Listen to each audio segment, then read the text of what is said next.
I always thought my grandma's attic was just full of old clothes and forgotten junk. I was wrong. It was also home to a porcelain doll with a set of rules I was forced to learn in a nightmare. And now, I think that nightmare is coming for me. My grandmother collected moments.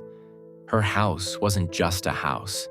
It was a library of her life, and every object on every shelf had a story. After she passed, my mom and I were left with the heartbreaking job of sorting through it all. The whole place smelled like lavender and dust, a perfume that clung to the heavy curtains and old furniture. We spent days sifting through photo albums filled with strangers from another time, boxes of yellowed letters tied with ribbon, and closets full of dresses that still held the faint ghost of her perfume. It was a slow, sad journey through a past that felt both familiar and a million miles away. The attic was the last thing on the list. My mom kept putting it off. That was her space, she'd say, her voice soft. But there was something else in her tone I couldn't quite place. Fear, maybe. Grandma had been a school teacher, known for her big heart and even bigger laugh. But the attic was her sanctuary. No one was ever invited up there. When we finally pushed open the creaking door and climbed the rickety stairs, we found a ghostscape of furniture draped in white sheets. Dust motes danced in the single beam of light from a grimy window at the far end. Most of it was what you'd expect. Old magazines, a broken sewing machine, a box of my grandpa's army medals. But in the darkest corner, tucked under the eaves, was something different. An old steamer trunk, the kind you see in black and white movies. And unlike everything else that was just dusty, this trunk was sealed shut. Thick bands of silver duct tape were wrapped around it, a weirdly modern touch on the antique wood. Scrawled across the top in my grandma's shaky handwriting was a warning. Do not open. My mom just stared at it. I've never seen this before, she whispered. Curiosity is a powerful thing. For a 17-year-old girl surrounded by the quiet reminders of death, it was basically a siren's call. We have to open it, I said. What if it's important or, treasure? My mom hesitated, her hand hovering over the tape. She was a rule follower. She wrote not to Maya. She's not here anymore, I said, the words tasting harsher than I meant. I knelt down and picked at a corner of the tape. It was old and brittle and crackled as it peeled back. Mom sighed, a soft surrender, and knelt beside me. Together, we tore away the strips of tape and clicked open the tarnished latches. The lid creaked open. There was no treasure inside. No gold, no jewels. Just a single object, nestled on a bed of moth-eaten satin. It was a porcelain doll. She was about 2 feet tall with a face of perfect creamy white porcelain. Her hair was a cascade of dark, silky curls, and her glass eyes were a startlingly bright blue. So clear they looked wet. She wore a fancy Victorian-style dress of dark blue velvet with lace at the collar and cuffs. Proper, a little severe. Her lips were painted in a delicate bow, but her expression was off. It wasn't a smile. It was a look of blank neutrality that bordered on a scowl. A silent, pouty judgment. Her unblinking stare just seemed to suck the light out of the room. Oh, my mom breathed. I remember her. Mom called her the governess. Used to scare me to death when I was little. I always felt like her eyes were watching me. I reached in and lifted the doll out. She was heavier than I expected, solid and cold. I could see what my mom meant. The way the light hit her glass eyes made it seem like they were tracking my every move. It's an optical illusion, I knew that, but it was still deeply unnerving. It triggered that primal childish fear of dolls, pediophobia. But I wasn't just scared. I was fascinated. "I think she's beautiful," I said, and I meant it. She was a piece of my grandma's secret history. A mystery. "Can I have her?" My mom looked from the doll to me, her face clouded with that old unease. "I don't know, Maya. Grandma locked her away for a reason. Maybe we should just leave her." But I couldn't. I felt this weird pull toward the silent, staring figure, like I was rescuing her. After a little more begging, my mom's practical side won. "Fine," she said, forcing a smile. "But if you start having nightmares, she goes right back in that trunk." I should have listened to her. That night, I put the doll on my dresser, facing her toward the window. I told myself it was so she could see the stars. But really, I couldn't stand the thought of those glass eyes pointed at me while I slept. I collapsed into bed, exhausted, and fell into a deep sleep. At first, the dream started in silence and shadows. I was in a warped version of my grandma's house.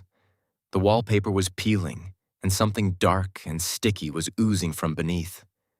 The air was cold and smelled like damp earth and rot. I was barefoot, and every step I took made the floorboards groan in pain. I knew, with that weird dream certainty, that I wasn't alone. A voice, raspy and dry like rustling leaves, echoed through the empty rooms. It wasn't a man's or a woman's. It was just a voice, and it was giving me a list. "There are rules," it whispered, the sound so close it felt like it was right behind my ear. I spun around, but nothing was there. "You must learn the rules." My dream self was frozen with fear. "Rule 1, the voice hissed. "When you hear the 3 knocks from below, you must bring a basin of warm water. Leave it at the door. Do not wait. Do not look back." The scene shifted. I was in my own hallway, right outside my basement door. 3 slow, deliberate knocks echoed from the other side. Knock, knock, knock. In the dream, I was paralyzed. I wanted to run, to scream, but my feet were glued to the floor.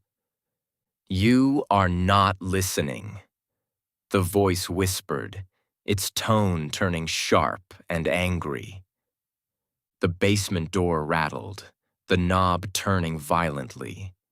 The knocking got louder, faster, a frantic, furious pounding that shook the whole house. "Rule 2, the voice shrieked, no longer a whisper. "It does not like to be seen. Cover the mirrors." I saw a flash of movement in a hall mirror, a distorted, pale figure with hair like tangled black weeds.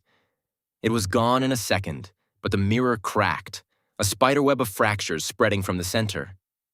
"Rule 3, it groaned, the sound now full of sorrow. "It is so very lonely." The dream dissolved into whispers and rattling doors. I woke up with a gasp, drenched in cold sweat, my heart hammering against my ribs. Morning light was filtering through the blinds. The room was silent. Normal. On my dresser, the doll sat exactly where I had left her, staring out the window.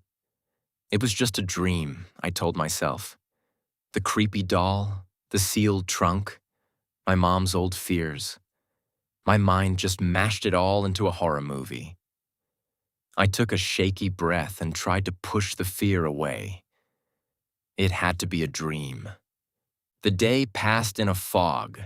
I went to school, doodled in my notebooks, texted my friends, all while the ghost of the dream played on a loop in my head. 3 knocks from below. It was ridiculous. My house is a normal suburban 2-story. The basement is for laundry and Christmas decorations, not some gateway to hell. By the time I got home, I had almost convinced myself I was being stupid. My mom was working late, so the house was empty. The silence that was usually peaceful now felt watchful. I turned on the TV for some noise and did my homework at the kitchen table, deliberately keeping my back to the basement door. Everything was fine. And then I heard it. Faint at first, so faint I thought I imagined it. A soft thud from the hallway. I froze, pencil hovering over an equation. I held my breath. Knock. Clear this time, a solid rap on wood, coming directly from the basement door. Knock. My blood turned to ice. It couldn't be. I was imagining it. It was the house settling, the pipes, anything but this. Knock. There was no mistaking it. 3 slow, deliberate knocks. From below. Panic crashed over me. The dream. Bring a basin of warm water. Leave it at the door. It was insane. And yet, the memory of the dream door rattling and that furious shriek flooded my mind. The fear of what would happen if I ignored the rule was suddenly way more terrifying than the idea of following it. My movements felt stiff, robotic. I pushed my chair back and walked to the kitchen sink, my hands shaking so badly I could barely turn on the faucet. I filled a plastic basin with warm water, sloshing it on the floor as I carried it into the hall. The basement door looked so normal, but it felt like a portal to something awful. My mind was screaming at me. This is crazy, Maya. You're losing it. But my body wasn't listening. I knelt and placed the basin right in front of the door. Just like the voice said, do not wait. Do not look back. I scrambled to my feet and ran. I sprinted up to my bedroom, slammed the door, and locked it.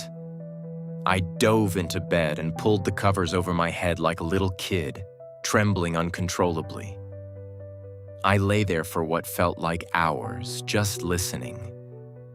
Listening for a door opening, a splash, footsteps, but there was nothing. Just the frantic beat of my own heart.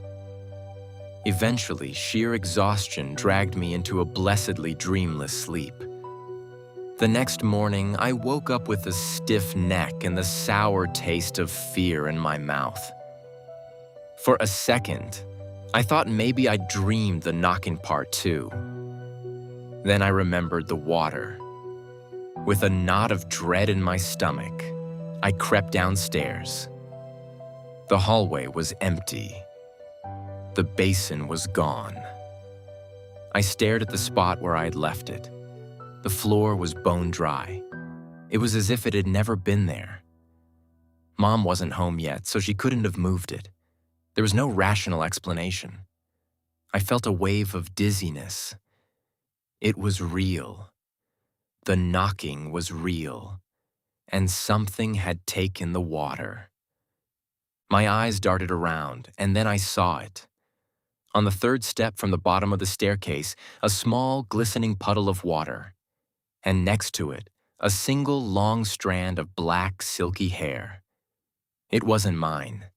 My hair is brown. It wasn't my mom's. She's blonde. My gaze shot upstairs toward my bedroom. I took the steps 2 at a time and threw my door open. The room was just as I left it. On my dresser, the porcelain doll sat staring out the window. But something was different.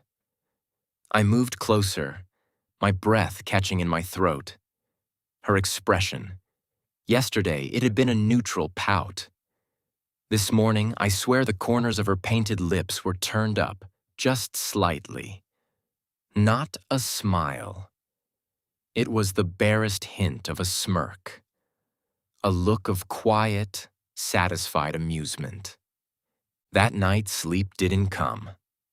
I lay in bed, staring at the ceiling, jumping at every creak and groan of the house. I'd moved the doll, shoved her in my closet and shut the door, but it didn't help. I could still feel her in there, a cold spot in the room. When I finally drifted off, the dream returned. I was back in the rotten version of my grandma's house. This time, there was a soft tapping sound, tapping on glass. Rule 2, the same dry voice whispered. It does not like to be seen. It sees too much in reflections. Cover all mirrors in the house after dusk. No exceptions. In the dream, I looked at a big, ornate mirror on the wall. My own reflection stared back, pale and terrified. But as I watched, my reflection changed. Its eyes became black pits, its mouth stretched into a silent scream. And behind it, another figure emerged from the darkness. The pale, gaunt thing with the tangled hair. It raised a skeletal hand and pressed it against the glass from the other side. The mirror cracked. I woke up with a start. The image burned into my brain. It was dusk. I looked at the large mirror on my closet door, reflecting the dim gray light. I thought about my reflection in the dream, the figure behind it. I thought about the doll's smirk. I scrambled out of bed and ripped the sheet off, clumsily draping it over the mirror. It looked crazy, but the alternative felt worse. One by one, I went through the house. The mirror in the hall, the one over the fireplace, the one in my mom's bathroom, and covered them all with towels, blankets, a tablecloth. Mom got home an hour later and just stared. "Maya, what in God's name happened? It looks like we're being fumigated." "I just don't like the way the light reflects off them at night," I lied, the words feeling thin. She gave me a long look, the kind of diagnostic stare a nurse gives you. She saw the dark circles under my eyes, the tremor in my hands. "Is this about that doll?" she asked, her voice gentle but firm. "You haven't been sleeping, have you? Honey, it's just a doll." I wanted to scream. I wanted to tell her about the knocking, the water, the hair, the rules. But how could I? She'd think I was having a breakdown. She'd probably schedule a psych eval. I was trapped. "I'm fine, Mom. Just tired," I mumbled. The next few days were a tightrope walk of tension. Every evening I covered the mirrors. Every time my mom saw them, she'd sigh with pity and frustration. The knocking didn't happen again, and I started to hope that I had done enough, that whatever it was satisfied. That hope didn't last long. A few nights later, a new dream came. A new rule. This time I was in a small, dusty room, sitting on the floor with the porcelain doll in my lap. The voice was softer, filled with a deep, chilling sadness. "Rule 3, it sighed. It is so very lonely. Its story has been forgotten. You must read to it from my diary for 1 hour each night. You must give it your voice." A small, leather-bound book appeared in my hands. It was a diary. I woke up knowing what I had to do. After school, I went back to the attic.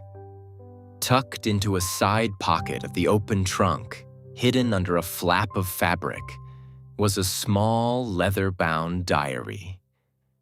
The same one from my dream. That night, after Mom went to bed, I took the doll out of the closet.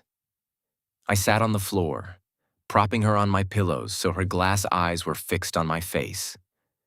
With trembling hands, I opened the diary.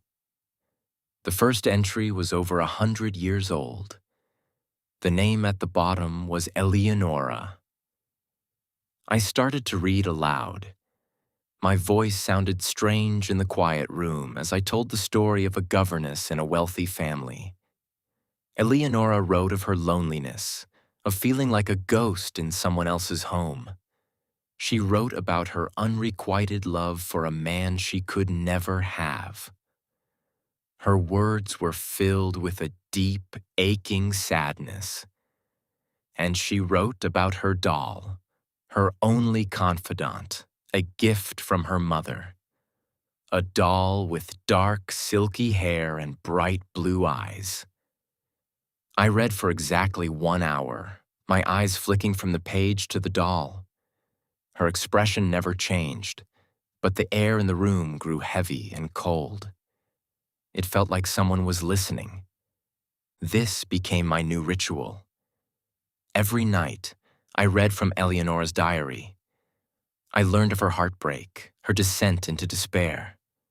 I learned that she fell ill with a wasting sickness the doctors couldn't explain. Her final entries were full of rage. She wrote about making a promise to the doll. "You will not be forgotten like I was," she wrote in a shaky scrawl. "You will make them remember. You will make them listen." The more I read, the weirder things got. I'd hear faint whispers just at the edge of my hearing. The sound of a woman crying would drift from the hall. Things would move on their own. The doll became more active. I'd put her on my dresser and find her sitting on my chair.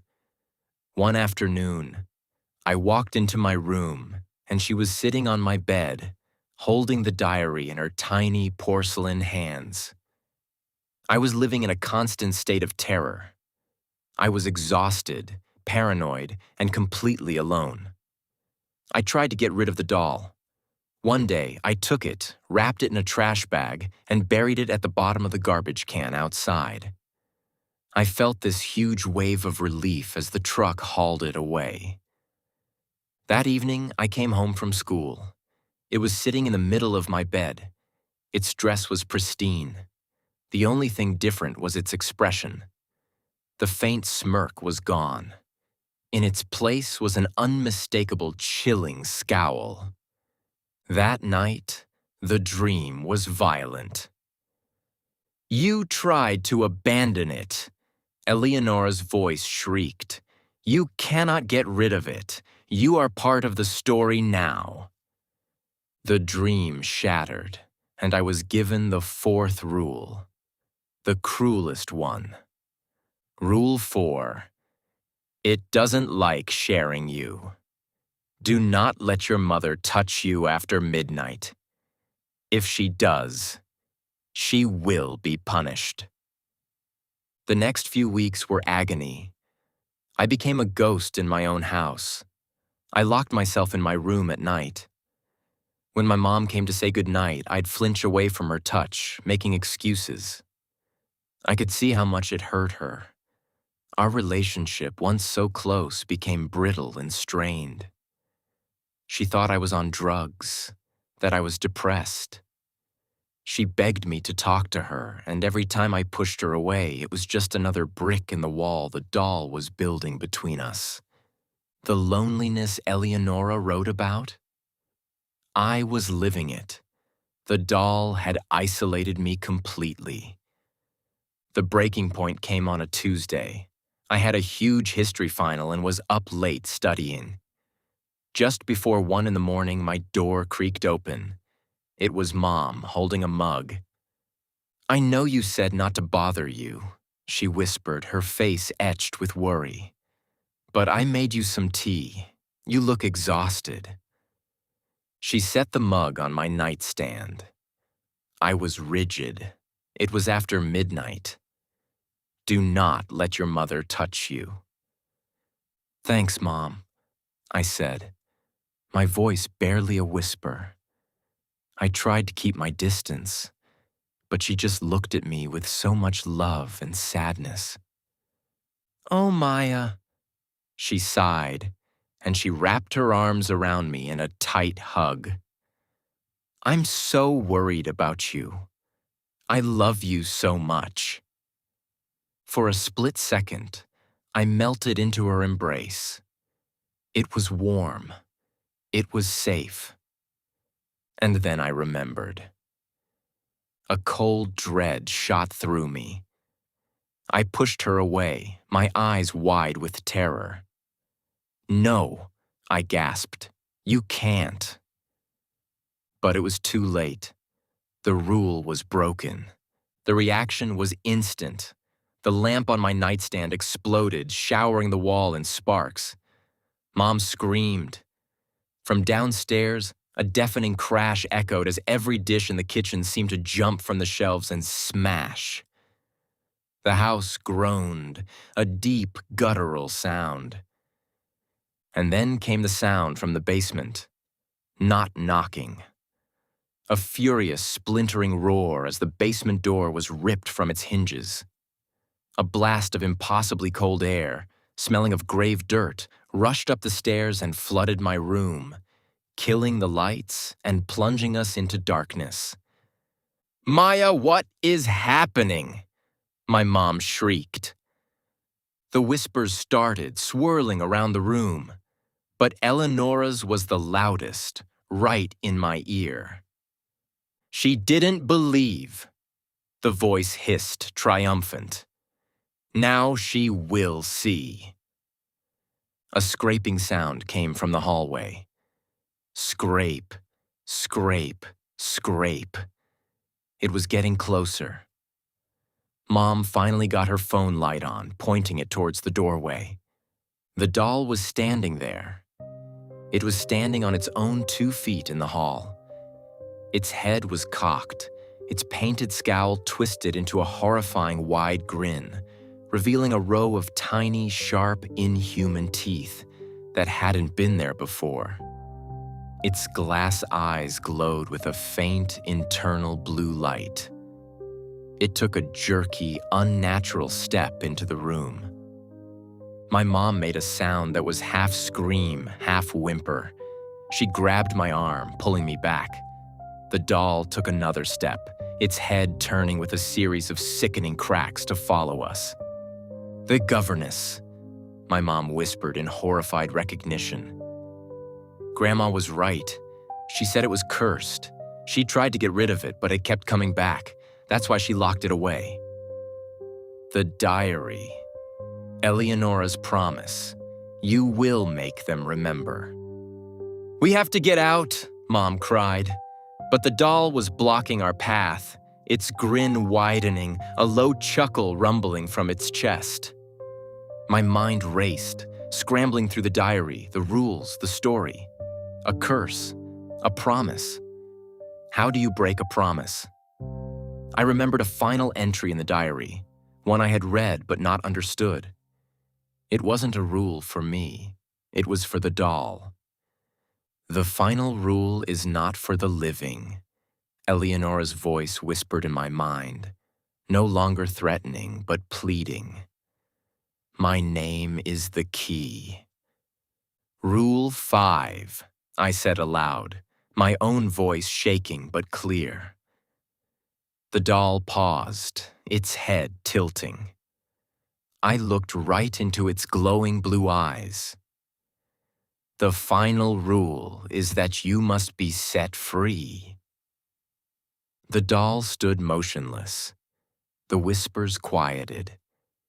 I know your story, I said, my voice growing stronger. I took a step forward. I know your loneliness. I know your pain. Your promise is fulfilled. We remember you. I took another step. Your name is Eleonora, I said, my voice ringing out. Eleonora, I am calling you by your name. Your watch is over. You are free.